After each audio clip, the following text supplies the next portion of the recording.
Welcome to the 2024 Economic Preparation and Depression channel. Thank you for joining me on this November 22nd, 2024 edition. Right now, we're looking at initial jobless claims increasing to 213,000 last week, as I predicted a couple of videos ago, that the jobless claims will be rising as we head through the holiday season. Now, the good news is it has not been rising at a enormous pace, but it is rising steadily. Continuing jobless claims also rose to 1.9 million in the week ending November the 8th, last week.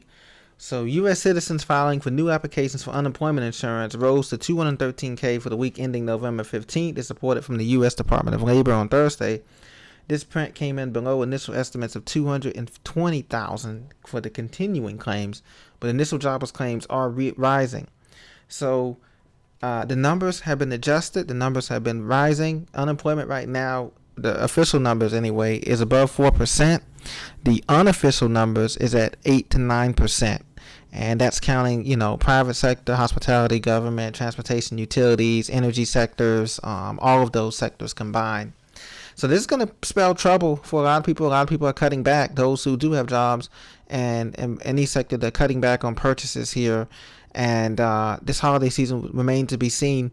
Essential purchases obviously for Christmas and Thanksgiving and New Year's, etc. But Target sounds the alarm bell on holiday shopping, and many of you across the country have said that you're going to be curtailing your spending or your transportation, your holiday travel this season because of the uncertainty. Now, the Dow Jones was up a percentage point today. It's still above 43,000. S&P 500 was up half a percentage point at 5,900, still record levels. NASDAQ was up just a little flat, 0.03% at 18,972 closing today on the markets. But Target sounds the alarm on holiday shopping.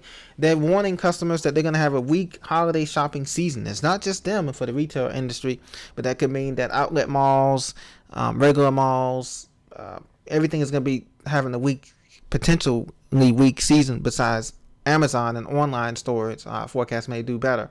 Shares of Target plunged 22% Wednesday. It was Target's worst trading day in more than 2 years. So now Target's flatlining here. Big Lots, as you know, many of you know, have closed a lot of stores. And a lot of the stores are filing for Chapter 13 bankruptcy last year and into this year. We're just seeing the effects of that with a lot of these commercial mortgage-backed securities that are continuing. So Target is struggling because its core middle-class customer base has been strained by higher prices and pulled back on discretionary goods. That's what I was just talking about with you guys. Home decor, electronics, and non-essential clothing in favor of groceries and everyday essentials. And this is the key right here. Many Americans, whether you live out west and northwest, Midwest, South, Northeast, Mid-Atlantic, you're going to be favoring groceries and everyday essentials above these things here because you can get Home Depot electronics and non-essential clothing and other items off of Amazon and other online retailers. You can get it in less than 2 days delivered to your house, where you don't have to worry about stock, overstock, or back stock, or people fighting for the last one, and the crime. And so what this guy says, CEO, Brian Conrail says, consumers tell us that, quote, their budgets remain stretched and they're shopping carefully as they work to overcome the cumulative impact of multiple years of price inflation. Once again, ladies and gentlemen, this price inflation, although it's not super Weimar Germany inflation, it's still going to be increasing this year and even into next year, unfortunately, because it's going to take a little bit longer for the next administration, once they get into place and everything, to bring these numbers down. And we may never see inflation below 2% again in this type of economy. Unfortunately, that's just the truth of it. If I'm keeping it 100% with everybody, with my audience, and you know that too. So Target is losing its consumers. This article says the Amazon, Costco, Walmart. You and I have already discussed that. So this article is behind.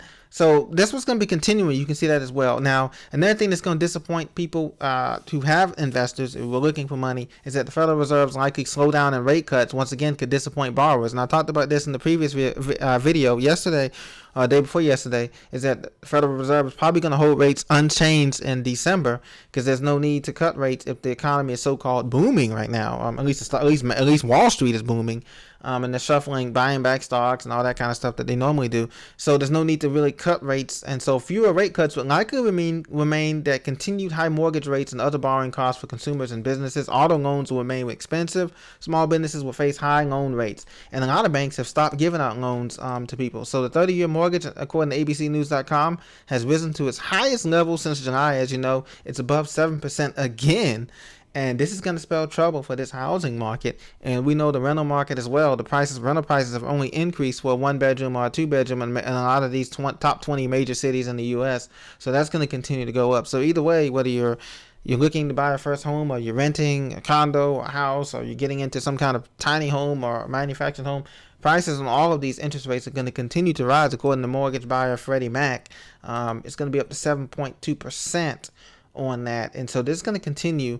And like I said, we are eventually going to see the recession, but the recession is probably not coming until later on this summer of 2025 here, because you have to have 2 negative quarters of GDP for the recession. So God bless. Continue to prepare, and I'll see you guys once we get more numbers coming in this Thursday and Friday with the initial more of the jobless claim numbers, as well as more of the earnings report, as we get deeper and deeper into this fourth quarter of 2024. God bless. Talk to you soon.